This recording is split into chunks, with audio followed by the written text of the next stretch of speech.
Okay, so we now continue.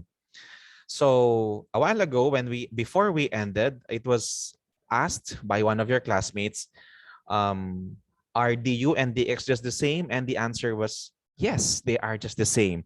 Just that in the du format, this is in general format, meaning whatever type of integrals that will end up with inverse trigonometric function can be solved with this process. Okay, so let's have this first example, or the continuation, I mean. Next example. Okay, I want you to analyze the given. So we have here the integral of dx over 25 plus the quantity of 3x minus 1 squared. Yan. This is where the importance of u will be used. Question: which of the three patterns is this applicable? Is it A, B, or C? Is it A, B, or C? Let me see. Okay, your classmates have mixed responses. Wala po. Actually, there is. The answer here, actually, if you would just try to look at it, try to analyze the given. Of course, look at A and C. This given will not be for A and C. Look, A and C, never. Because A and C have the radical form, the square root symbol. Therefore, that's already clear that this will not be solved using A and C. So, which is the remaining pattern to use? The answer is letter B. So, therefore, this is applicable to the B pattern. However, the question is, sir, excuse me, the pattern is A. So, we have 25 and U squared. U squared. Ayun. So therefore, the U squared format, the U here, this is the use of the general format. Because whatever your function is, it will be solved properly. So we have here, this is our U squared. So therefore, your U, a while ago in our previous examples, your U was just X. As simple as that. So if we have X squared, I don't know, if we have X, of course, ganun lang yon. Wala na siyang ibang gagawin. But in here, your U is 3x minus 1. That's the reason why it is called, it is in general format. So therefore, let's now continue. Same process. Let's solve for A. This is very simple. So A squared is equal to 25. Again, what is the value of your A? Type it in the chat box. What's the value of your A? Type it, please. Very good. It's 5. Solved. Next, let's move on with our U. Okay. What about in the U? What will we do? So, if, of course, we have here U squared is equal to the quantity of 3x minus 1 squared, right? So, let's solve it. Get the square root of each. So you have U is equal to what? U is equal to, type it in the chat box. Very good. Oh, what about the rest? Let me see your answer.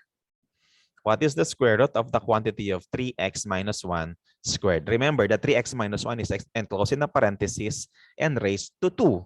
So therefore, when you extract the square root, what will be left will be 3x minus 1. Correct. Okay, so we will have here 3x minus 1. Okay, now take note here. Even if you already got your A and U, you have to take precautionary measures here. Why? Because if you will look at it, unlike the other given wherein it's just x squared, when you get the U, it's just x. In here, it's a different one because your U is 3x minus 1. So therefore, we need to do something here. We need to get the if you can still remember before in our That's 2 weeks ago, before our Holy Week. Um, the latter part of our examples were not matching with our du or dx. Why? Because unlike in our previous examples, where's my ayun there? Okay. Unlike in the previous examples wherein we just have, for example, x squared dito, and then the u ay dx, and then 25, for example, plus. Ayan. In our previous examples, it's just like this. So our u is just x, right? So by longer process, if we get the derivative of this, du, the derivative of x is just 1. So it's just 1 dx. So therefore, it matches our dx on top. Can you follow? However, we did not show that anymore. That process was not anymore shown because it's just given. It's just, that's it. Why do we need to show it pa if that's just the same? Unlike this one, this is entirely different because when you get the derivative of this, we will have here du is equal to, what's the derivative of 3x minus 1? Type it in the chat box, please. What is the derivative of 3x minus 1? Let me see. Very good. It's 3. And of course, don't forget the dx. So we have here 3 dx. Look at this. Our supposedly du is 3 dx, but in our given, it's just dx. Something is missing. Can you follow? So because of that, just like what we did before, if they are not matching with our dx, we have to divide both sides by 3. So when we cancel this, it will already be dx. Ayun. So it already matches our given. However, our du has a 3 outside. Has 1/3 as its coefficient. So therefore, we need to express it more into like this. Ready na?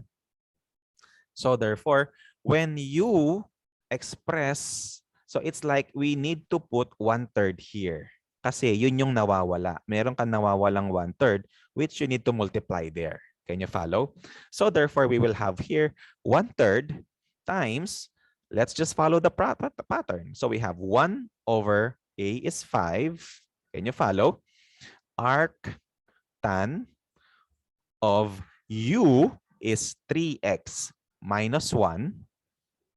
3x minus 1 over a, which is 5. Can you follow? And then plus c. Ayan. And finally, since for us to simplify this, we just need to multiply 1/3. We just need to multiply 1/3 by the coefficient of this whole term. This whole term is just 1 over 5. This is just one term. Remember that, huh? You need not to multiply 1/3 by 3x minus 1 over 5 as well. Even with c, because this is just a constant. It's a generic constant. So even if you multiply 1/3 by c, it's just the same. It will remain c. It's a generic constant.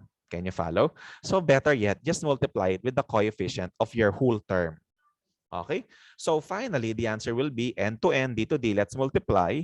The final answer will be 1 over 15 arctan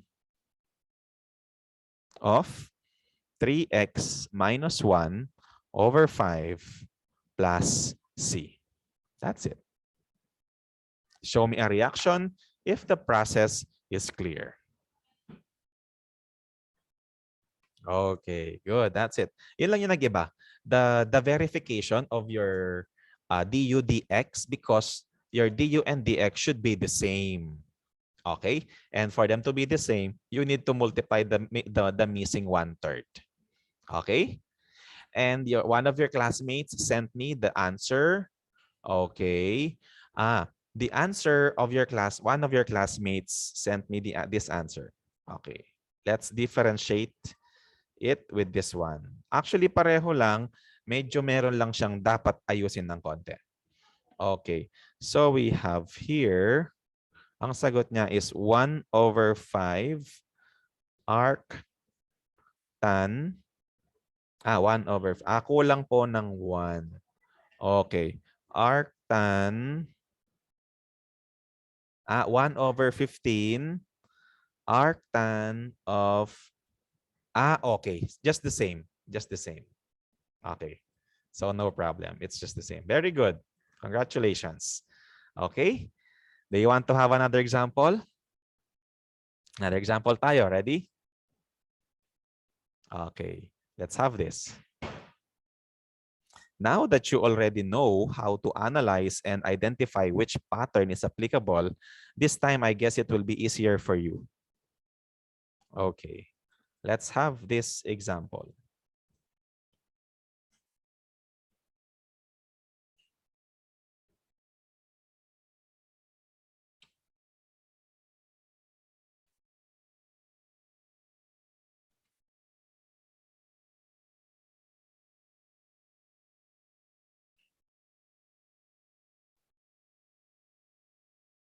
Game.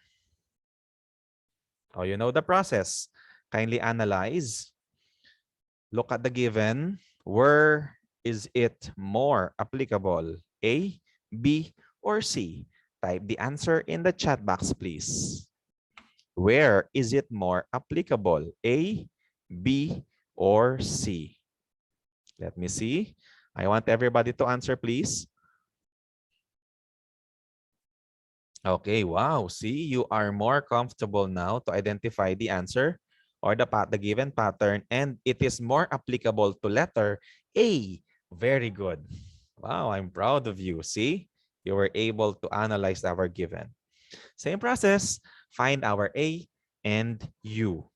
Okay, so A, of course, is your number, is your constant. So we have A squared is equal to 5. Give me the value for A, please. Type it in the chat box. Give me the value for A. You need to get the square root of both. Value for A. Type the answer in the chat box, please. Okay, your classmates are now sending their answers. I'm waiting for the rest.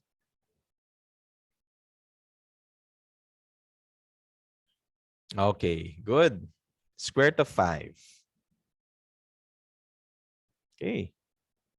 Oh, what about U? Our U. So our U squared is this one. So we have 2x plus 7 squared. Okay, what's our U? Get the square root. The answer will be very good. 2x plus 7. Oh, now that we have this, surely, since kakaiba to, it will end up with a different dx. Oh, let's identify. Let's get the derivative of u and 2x plus 7. So u, of course, the derivative of u is du is equal to, what about 2x plus 7? What's the derivative of 2x plus 7? Don't forget to write dx, huh? Very good. The answer is 2 dx. Meaning the derivative of 2x is just 2, and then dx is a symbol for derivative. Okay, this is dx, and this is just 2. What will we do? What will we do? What will we do? Divide both sides by 2. Very good. Divide both sides by 2. So therefore, our dx, which is now the same as the original given, okay, will be equal to du over 2. So therefore, what will you multiply here outside? They're very good. There's a missing 1/2. So therefore, we need to multiply 1/2 here. Can you follow? And so with this, we can already solve our given integral. Okay, let's just follow the pattern. So we have here 1/2. Equals 1/2.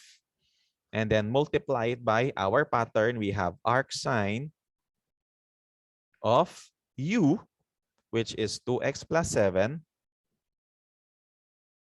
over a, which is the square root of 5. Can you follow? And then don't forget to write your plus c. Okay, And of course, since there is a coefficient here, which is 1, we just have to multiply 1/2 by that coefficient. So the final answer will be 1/2 arc sine of 2x plus 7 over the square root of 5 plus c. And you're done. Got it? Show me a reaction if everything is clear. Very good. Yun, ganun lang siya, paulit-ulit. Okay? Got it? Do you want one more example? Or okay na yon? Oh, one more example. Oh, may nagre-request. One more pa po, sir. One more pa po. Okay. No problem. Bilis nga natin ngayon eh. For just less than an hour, we were able to finish our lesson. No? But for you to have enriched experience, we will have another example. O, level up natin ng konti. Let's take a look at this.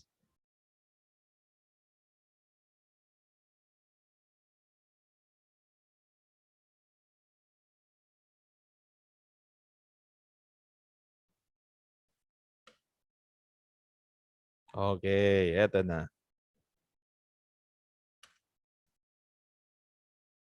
So we have here the integral of dx over x squared plus 6x plus 7.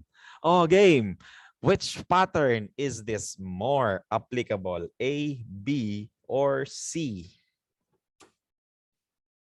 Which pattern is it applicable? I don't see anything in the chat box right now. Pero if you will make a wild guess, to which pattern will it match after doing something here? Sige, make a wild guess, make an intellectual guess. To which pattern, A, B, or C, will this be more applicable? Try to think. Try to make a guess. Anyone? Wala? Okay. So, however, if you will look at this, we have x squared plus 6x plus 11. There is no radical. There is no square root symbol. So therefore, A and B will never be applicable for this, but only B can be used. However, it is not in this pattern, which is A squared plus U squared. So therefore, that simply means that there is something that needs to be done in this given. Okay, and if you will try to examine it, we have x squared plus 6x plus 11. This is actually a quadratic trinomial. Quadratic trinomial. And sana kung perfect square trinomial to, but it's not. Because 11 is not a perfect square. X squared, no problem, but 11 is not.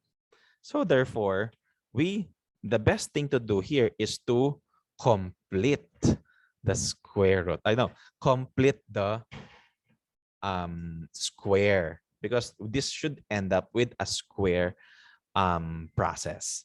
Okay, are you ready to learn this process? Show me a reaction if you are now ready to learn this level up process. Let me see. Okay, let me see your reactions, please. Are you ready to learn this? Okay. Isa lang. Okay. Okay, so others are not reacting yet because they don't know yet what to react. Okay, no problem. Oh, actually, this is just easy. Just completing the square. Everybody listen. Ready? Oh, this is what we will do. If you see a quadratic trinomial, when you say quadratic trinomial, it is x squared, and then we have x, and then a constant. That is a quadratic trinomial. Okay? And so, let me write quadratic Quadratic kasi squared yung highest degree. Quadratic trinomial. Trinomial because it has 3 terms. Okay, that's a quadratic trinomial. Please take note of that. Okay, so let's now go on to the process. All we have to do to make this applicable for letter B, we have to do completing the square.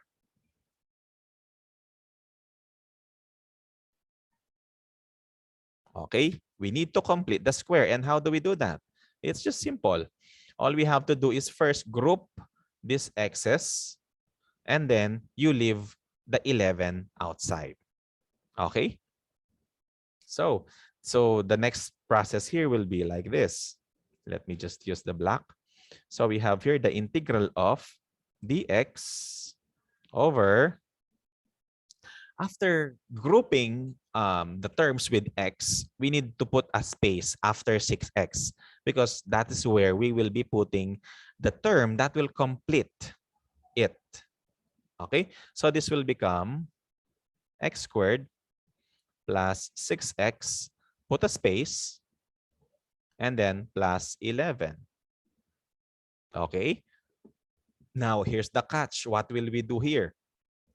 I'll go back to orange. So for us to complete the square, this is just simple. Everybody listen to this process. We need to get the half of 6. What is half of 6? Type it in the chat box, please. What is the half of your middle term? This will serve as your middle term yan. What's the half of 6? Type it in the chat box, please. Let me see. Very good. It's 3. So when you divide this by 2, where is my pen there? When you divide this by 2, this will be equal to 3. Can you follow? Now, for it to become a perfect square trinomial, we need to square it. What's the square of 3? Type it in the chat box, please. What is the square of 3? Very good. It's 9. So therefore, you need to put plus 9 here. Can you follow? In this case, it now becomes a perfect square trinomial, or what we also know as PST. It becomes a perfect square trinomial because we completed the square. Can you follow? Ano po ang mangyayari sa 11? Very good question because that will be the next step to consider. Okay? Now that we know that we need to, yun. We need to get the half of your middle term and then get the square to get the 9. Remember kasi this is actually an expression and we need to respect its value. We need to respect its form. If you will consider a boat, so this is the boat, pantay yung bangka ng x squared plus 6x plus 11. But when we do the completing the square, we will have plus 9 on this side. If we do plus 9 on this side, the boat will not be balanced anymore. So therefore, if you added 9 here, for it to become balanced, what should you do on this side? Okay, let me see from your chat box. Again, hindi na siya naging balance because you added 9 on the other side. We need to put it back to its balanced position or to its balanced given. What should we do for it to be balanced again? Naglagay ka ng siyam na mabibigat na bato dito sa side na to. What should you do para magpantay siya? Okay, very good. Your classmates are sending the correct answer. So therefore, we need to, if you added 9 here, you need to subtract 9 on this side. Can you follow? Why? If we will look at this, 9 minus 9, the answer actually is what? This is actually 0. So therefore, going back to the boat, if you added 9 here, it's not anymore balanced. But if you subtract 9, mawawala na siya. So therefore, magiging balanced na siya. So therefore, when you added 9 on the other side, you need to subtract 9 to the 11 outside. Can you follow? Show me a reaction if that balancing process is clear. Okay, good. So I also showed you here that why do we need to balance it? Because plus 9 and minus 9 is just a no value. It's just 0. However, it will help you in the process. Okay, now going back. It's time for us to form this already. So we will have here the integral of dx over. Now let's change this to squared binomial. So get the square root of x squared. Get the square root of x squared. We will now be making it the square of a binomial. What is the square root of x squared? Type it in the chat box, please. What's the square root of x squared? X, correct. You just write x here. Just extract it. Oh, now, what is the square root of 9? What's the square root of 9? 3. Very good. Oh, right here. And then what's the sign of your middle term? What's the sign of your middle term? Plus. So therefore, you need to plus here. So, and of course, since we are making this square of a binomial, don't forget to put squared there. Can you follow? Oops, oops, oops. Saan kaya galing to? Let's try to solve this. This is squared. So x plus 3. Sorry. X plus 3 squared. So we need to multiply it again by its own. Doing the FOIL method, this will become x squared plus 3x plus 3x plus 9. Adding them, we will have x squared plus 6x plus 9. And this is just the same as this. Can you follow? Show me a reaction if that transformation is clear to you. Let me see. Show me a reaction if the transformation is clear to you. Very good. Okay. Now, let's continue. Let me erase this now. Patalastas lang yon. This is, why did I show you that? So that you will understand where are those given coming from. Okay na? And of course, don't forget to complete this. 11 minus 9, what's the answer? Type it in the chat box, please. 11 minus 9, what's the answer? 2. Perfect. So that becomes plus 2. Now, you are back to the pattern for letter B. Okay? So with this, we are confident to get our A, which is 2. Our A squared, I mean. A squared, which is 2. So therefore, what's the value for your A? What's the value for your A? Type it in the chat box, please. A squared is equal to 2. So therefore, A will be equal to, get the square root. Type it in the chat box. What's the value for your A? Very good. Square root of 2. Now, let's move on with our U. Our U squared is equal to x plus 3 squared. Game. What's our U? Our U is what? Our U is x plus 3. Very good. Okay. Medyo meron siyang plus 3. Let's verify if it will be, if the derivative of U will just be the same as dx. Ready? Get the derivative. U, the derivative of U is du, is equal to, what's the derivative of x plus 3? What's the derivative of x plus 3? Type it in the chat box, please. What's the derivative of x plus 3? Don't forget the dx. Don't forget the dx symbol because that's what we are checking here. Okay, very good. The answer here is 1 dx. But since it's just 1, it's just the same as du is equal to dx. Ang tanong, is du or is your du, which is dx, just the same as your given? Are they just the same? Yes or no? Type it in the chat box, please. Yes, they are just the same. Very good. So therefore, there is no need for us to do some division for a missing term kasi pareho lang sila. Okay? Okay. Now that you have your A and your U, you are about to finish in the process. So we have here 1 over the square root of 2 arctan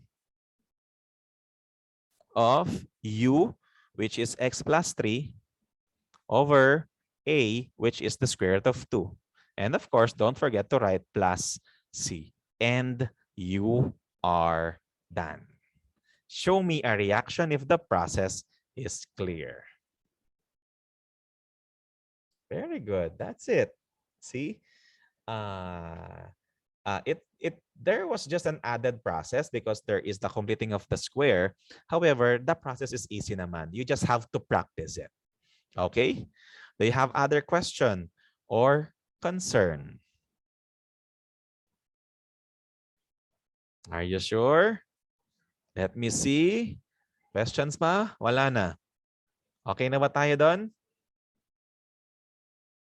Okay, I guess everything is okay na. Show me a reaction if everything is already okay. And we can already end our meeting for today. Wow, ang galing-galing naman ninyo. Ang bilis-bilis natin. Okay? Congratulations, everyone. We saved a Saturday afternoon. Thank you so much. And so with that, let's now move on with our meme, featured meme for the day. Yun na yun, sir. Yeah, that's it. It's finished. That's already it. Yun na yun. Wala na tayong magagawa. Yun na yun. Finish. Just remember na kapag naidala nyo, when you already have changed your given or arranged your given or reformat your given into the prescribed given, that's it. All you have to do is to find your A and your U and then substitute to the formula. That's it. Okay? Okay. So let's now have our featured meme for this week. Okay, here it is. You can change the pattern or you can edit it. Kindly take a screenshot of the meme template. Okay, screenshot, SSD. Okay, now start editing your meme and don't forget to post your meme in our what's that kasi? In our Padlet. Okay, let me just show you where you can have it. It is actually here in our, so that we have the same interface. There you go. So it's actually here, the basic calculus memes. Okay. Okay, eto na. So let me just copy this and then paste it in our chat box. There you go. Kindly post your meme about your significant learning experience in our discussion for today.